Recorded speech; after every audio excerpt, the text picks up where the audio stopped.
대출고! 자, 이번 시간에는요, 우리 홍현숙 사무장님 다시 모시고, 우리 경락잔금 대출과 여러 가지 대출에 대해서 좀 알아보는 시간을 갖도록 하겠습니다. 자, 우리 경락잔금 대출이 있고, 네. 그리고 일반 담보대출이 있고, 네. 그리고 신탁담보대출이 있단 말이에요. 네. 이 세 개의 차이점이 무엇인지.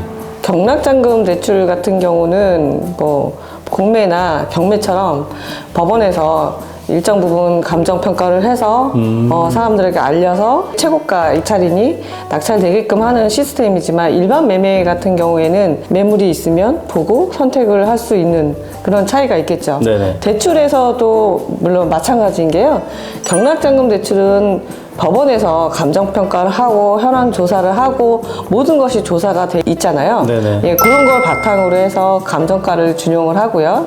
일반 매매 대출 같은 경우에는 공인중개사가 만약에 있다면 그 법원에 그 현황 조사를 하시는 분들처럼 공인중개사가 조사를 해서 네네. 알려주시겠죠. 특이점을 알려주실 거고, 그러면 대출을 할 때는 일반 매매 같은 경우에는 감정가가 없잖아요. 네네. 예, 감정을 첫 번째로 해야 되고요. 네네. 현황 조사를 공인중개사가 할 수 없기 때문에 은행 직원이 직접 나가서 현황을 보거나 아니면 감정평가사가 다 사진을 찍어서 보고를 하게끔 그렇게 좀 약간의 차이점이 있습니다. 아, 그러면 대출 받을 때는 그러니까 어느 정도 객관적인 기관에서 이게 얼마입니다. 네네. 라고 감정평가가 된 그런 네. 부동산이 대출할 때 쉽고 편하게 대출을 받을 수 있겠네요. 그렇죠. 저희 단기 매매하시는 네. 사업자 가지고 계신 분들도 최근에 다가구 주택을 낙찰을 받으셨어요. 근데 임대를 맞추고 어느 정도 지나고 난 다음에 매각을 하겠다라고 생각을 하셨는데 매수인이 너무 빨리 생기신 거죠. 그러니까 경매로 낙찰을 받아서 잔금을 치르는 순간 그 일반 매매로 바뀌거든요. 네네네. 그러면 감정을 다시 해야 되고요. 이게 일반 담보대출로 바뀌는 그렇죠. 거네요. 네. 경락 잔금 대출을 잔금을 내는 순간 경락이 끝나고 이제 일반으로 넘어가는 거예요. 네네네. 그랬을 때 보통 사람들이 생각할 때는 감정평가서가 있으니까 그 감정평가서를 준용해서 다시 대출을 해주면 안 되겠느냐라고 생각하시는데요.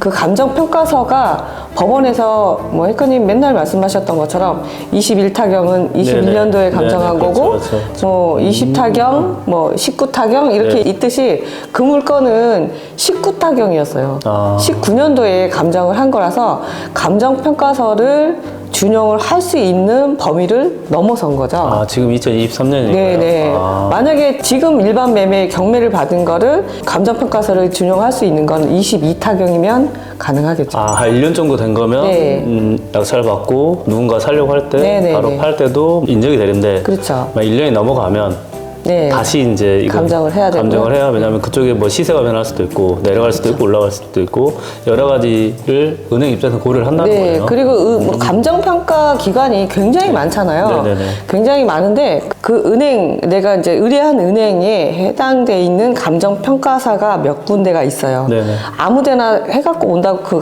평가서를 다 쓸 수 있는 게 아니고요. 네네네. 그 은행에 협약이 돼 있는 감정평가 기관이 있거든요. 네. 그 기관이 맞아야 그 감정평가서를 쓸 수가 있어요. 그러면 마지막으로 신탁담보대출은 무엇인지 좀 알려주세요. 신탁대출은 은행에 경락잔금대출, 일반대출, 신탁대출 이런 식으로 따로 있는 게 아니고요. 모든 물건에 신탁대출로 하실 수가 있어요. 예, 신탁으로 하시는 이유는 방이 많은 다가구라든지 네네. 고시원이라든지 네네네. 근린주택이라든지 뭐 최우선 변제금을 다 차감하고 나면 나올 게 없는 그런 물건들 있잖아요. 네네네네. 일명 방빼기를 안 하는. 네네네. 예, 방빼기를 안 하는 대신 수익권 증서를 신탁사에서 은행에다가 발급해주고 그 최우선 변제금만큼 보증을 하는 거랑 마찬가지인데요.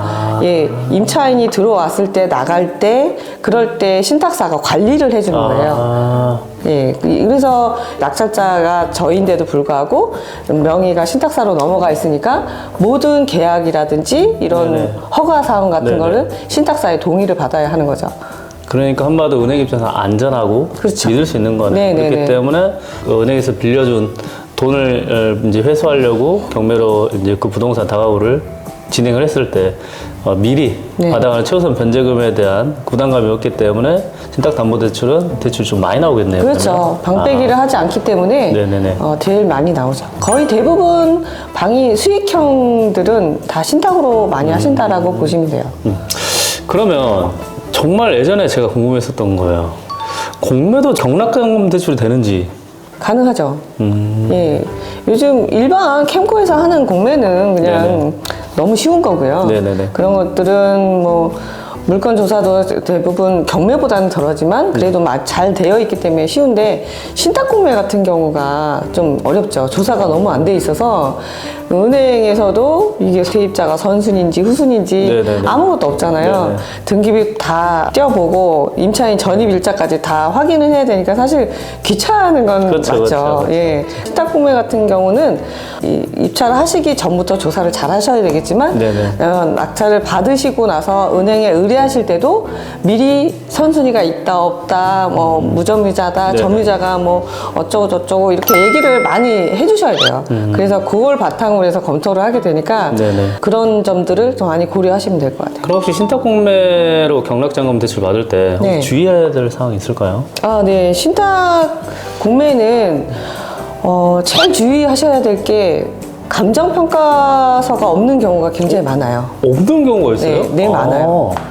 그런 경우는 거의 재감정해서 감정가 기준으로 해서 하는데 경매나 공매 같은 경우에 감정가의 70이나 뭐 낙찰가의 90 중에 작은 금액 이렇게 네네. 대출이 되잖아요. 근데 감정평가서 없는 거는 감정가나 낙찰가 거의 비슷한 수준에 나오기 때문에 매매 금액, 감정 금액의 70%밖에 안 되는 거죠. 그러니까 한마디로 싸게 사더라도 네. 그 싼 금액에 뭐 한 70% 네, 밖에 네. 대출 안 되기 때문에 원래는 감정평가서가 있으면 낙찰 금액 90%까지도 대출될 수 그렇죠. 있는 네. 그런 부분을 네. 이제 감정평가서가 없으면 네. 그거 좀 주의해야 되겠네요. 그렇죠. 감정 평가서가 있는지 없는지 그게 많이 참 체크를 많이 하셔야 될 거예요. 알겠습니다. 그러면 이런 분들도 계세요. 그 물건을 많이 이제 뭐 한 4개, 5개 이렇게 계속 낙찰을 받아도 대출을 계속 할 수 있는지 궁금해 하시더라고요. 부채가 늘어난다라는 건 네. 담보대출이 늘어난다라는 건 그 물건으로 인해서 뭔가 수익이 생긴다는 그렇죠, 거잖아요. 그렇죠. 그래서 부채가 많이 늘어날수록 네. 그 수입도 많이 늘어나겠죠. 그걸 증빙하시면 되고요. 저는 100억 부채를 갖고 싶습니다. 아, 그만큼 많이 네. 늘리고 싶다는 거죠. 네, 네. 그러니까 늘리더라도 거기에 대한 부동산에서 어떻게 수익이 나오면 그렇죠. 이게 또 내 그 소득으로 잡히기 네, 네, 때문에 네. 더 대출도 유리할 수 있다. 맞아요. 네. 그래서 내가 뭐 여유가 된다고 하면 다만 이제 소득금액 증명원이든 뭐든 떼서 대출이 되는지 안 되는지 확인한다고 하면 여러 개도 대출을 하는 것도 가능하다. 아, 네, 가능합니다. 뭐 보통 어떤 분들은 10억 넘으면 대출이 안 되시는 줄 알아요. 그렇게 질문하시는 분은 많이 계시거든요. 근데 네네. 그 부채에 대한 이자를 내고도 수익이 있다면 그게 곧 나의 수익이 되니까 부채가 많다고 해서 뭐 더 못 받고 그런 건 아니에요. 그러면 우리 네. 그 다가구 있잖아요, 다가구. 네네네. 다가구가 방이 많단 말이에요. 네. 그리고 아까 말씀드린 것 같이 뭐 최우선 변제금을 네. 뭐 방빼기라고 하는데 이런 그 방이 많은 다가구 물건은 그냥 맥시멈 네. 가장 많이 대출을 얼마나 받을 수 있을까요? 다가구는 감정가의 60%고요. 네. 낙찰 금액의 90%. 둘 중에 작은 금액이 신탁 조건으로 가능합니다. 다가구 같은 거 하실 때 신탁으로 하시면 내 투자 금액이 많이 들어가지 않고 네네. 수익은 늘어나기 때문에 신탁을 많이 이용을 하시는 거죠. 그러면 이제 요즘 핫하잖아요. 네. 특례 보금자리론. 네. 특례 보금자리론도 우리 경매나 공매로 낙찰 받았을 때 네. 그 경락장금 대출을 받을 수 있나요? 받을 수는 있어요. 오. 근데 심사 기간이 길어서 네. 잔금 일자까지 맞출 수 있다라는 보장이 없어요. 여기서 잠깐만요. 보통 우리 대출 심사를 받으면 한 뭐 일주일? 네네. 이 정도잖아요. 그럼 특례 보금자리로는 심사 기간이 얼마나? 30일 이상 걸려요. 잠깐만요. 이런. 그러니까 경매 물건을 만약에 특례로 신청을 한다면 허가 결정이 난 다음에 신청을 하셔야 되거든요. 그렇죠. 예. 그러면은 일주일이 벌써 지나가 버리고 네. 심사일로부터 30일 정도 걸리면 네. 잔금기를 못 맞출 수 있죠. 그 기간이 네. 지나버릴 수 있기 때문에 이건 정말 주의하셔야 될 것 같아요. 특히 이제 저는 경공매 전문가인데 경매 같은 경우는 낙찰을 받고 잔금기일이 잡히잖아요. 그러면 한 4주 정도 주는 경우가 있어요. 다만 그 이외에도 지연이자 내고 그 다음 경매일 3일 전까지 내면 괜찮거든요. 근데 공매 같은 경우는 보통 30일을 줘요. 근데 30일 동안 못 내면 거기에 10일을 더 더해줍니다. 근데 그 10일 안에 못 내면 그냥 미납이 돼버리거든요. 그래서 제가 봤을 때 경매는 어떻게 지연이자 내더라도 특례 보금자리론을 이용할 수 있을 것 같아요. 근데 공매는 정말 주의해야 될 것 같습니다. 꼭 기억해 주세요. 네. 그러면 한번 또 궁금해 볼게요. 우리 그 특례 보금자리론으로 경락잔금 대출을 받는다고 해요. 네. 근데 우리가 그 경매나 공매나 유찰이라는 게 있잖아요. 네네. 혹시 유찰 횟수가 많으면 또 안 해줄 것 같은데 유찰 횟수 제한이 있나요? 경매로 낙찰받은 물건의 대출과 그 공매로 낙찰받은 물건을 동일하게 특례 보금자리를 받으시게 되면요, 우리 투자자 입장에서는 많이 유찰돼서 싸게 받으시는 게 좋잖아요. 근데 특례 보금자리는 2회 이상 유찰된 물건은 대출이 좀 어려울 수 있습니다. 오, 굉장한 팁인데요? 감사합니다. 일단은 뭐 좀 알아보시고 네. 유찰 횟수도 알아보시고 이런 여러 가지를 좀 확인하시고 네. 낙찰을 받는 게 안전하다 그 말씀이십니다. 네, 네, 맞습니다. 자, 오늘도 우리 그 홍현숙 대출 전문가 분께서 여러 가지 팁을 많이 주셨는데요. 지금까지 시청해주셔서 너무 감사하고 우리 또 다음 시간에 뵐 수 있도록 하겠습니다. 감사합니다. 감사합니다.